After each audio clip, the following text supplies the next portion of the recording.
Hello అందరికీ welcome back to one more long video. Welcome back to my channel Ishmath Sunitha. యాక్చువల్గా మీ అందరికీ తెలుసు కదా, నేను వాడపల్లి అయితే వెళ్తున్నాను. సో మొత్తం డీటెయిల్స్ అయితే ఒక లాంగ్ వీడియోలో షేర్ చేసుకుందాం అనుకుంటున్నాను, ఎందుకంటే ఎవరికైనా యూజ్ అవుతుంది అని చెప్పేసి. బేసిక్గా వాడపల్లి 7 వీక్స్ వెళ్తారు, 7 సాటర్డేస్. ఎవరైనా ఏమైనా మొక్కుకుంటే 7 సాటర్డేస్ వెళ్ళి 8th సాటర్డే వడ్డీ అయితే చెల్లించుకుంటారనమాట. ఎవ్రీ సాటర్డే 7 ప్రదక్షిణలు చేసి ఎవ్రీ ప్రదక్షిణ తర్వాత 1 రూపీ కాయిన్ దేవుడు హుండీలో వేస్తారు. వేసి ప్రదక్షిణ అయిపోయినాక అప్పుడు స్వామివారిని దర్శించుకొని అయితే వస్తారు. మనకి బేసిక్గా వైజాగ్ నుంచి అయితే ఎల్టీటీ ట్రైన్ ఉంటుంది, ఆర్ మచిలీపట్నం అవైలబుల్లో ఉంటుంది. మచిలీపట్నంలో వెళ్తే అది ఎవ్రీ సాటర్డే 2 hours లేట్ వస్తుంది. సో మనకు ఒక 5-6 hours స్లీప్ అయితే ఉంటుందన్నమాట. ఎల్టీటీలో వెళ్తే 1 hour లేట్ ఉంటుంది. సో రాజమండ్రిలో దిగేసి కొంతమంది ఫ్రెష్ అవ్వాలనుకుంటే అక్కడ అవ్వచ్చు. లేదు అని అంటే మనకి వాడిపల్లిలోనే కోనేరు ఉంటుంది, కోనేరులో స్నానం చేసి అక్కడ వాష్రూమ్స్లో అయితే డ్రెస్ చేంజ్ చేసుకోవచ్చు. నేనైతే రాజమండ్రిలోనే ఏసీ వెయిటింగ్ హాల్లోకి వెళ్ళి అక్కడే స్నానం వచ్చేసి రెడీ అయిపోయి వెళ్ళేదాన్ని. మనకి రైల్వే స్టేషన్ బయటికి రాగానే ఆటోస్ అయితే ఉంటాయన్నమాట. యాక్చువల్లీ నేను స్టార్టింగ్లో వెళ్ళినప్పుడు ఇట్ వాజ్ 70 రూపీస్. తర్వాత ఒక 2 weeks తర్వాత 100 చేశారు.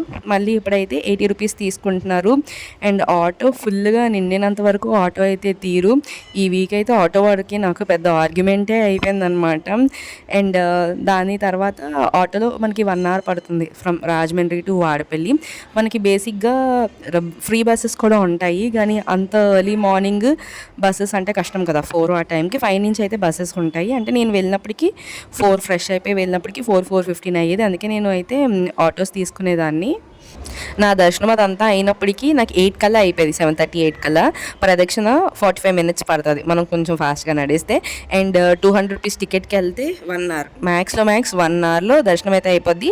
మనకి 50 రూపీస్ అండ్ నెక్స్ట్ ఫ్రీ దర్శనం కూడా ఉంటుందన్నమాట. నేనైతే అప్పుడు 200 రూపీస్ టికెట్కి వెళ్ళేదాన్ని. దాని తర్వాత మనకి Vadapalli to either Ravulapalem buses ఎక్కువ, రావులపాలెంకి బస్సెస్ ఎక్కువ ఉండేవి. లేదు అంటే రాజమండ్రికి కొంచెం తక్కువ అనమాట. సో రాజమండ్రి వచ్చేసి కొంతమంది అయితే ట్రైన్ ప్రిఫర్ చేసేవారు. నేనైతే రాజమండ్రి టు వైజాగ్ మళ్ళీ బస్సే ఎక్కేదాన్ని అనమాట. ఇంటికి వచ్చేసినప్పటికీ అరౌండ్ 2:30-3 అయ్యేది.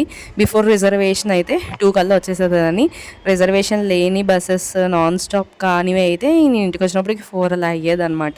సో హోప్ ఈ ఇన్ఫర్మేషన్ మీకు యూజ్ అయ్యింది అని అనుకుంటున్నాను. ఏమైనా డౌట్స్ ఉంటే నా కమెంట్ సెక్షన్లో అడగండి, నేను చెప్తాను. సో అంతే. వీడియో నచ్చితే do like, share and subscribe. And thank you for watching.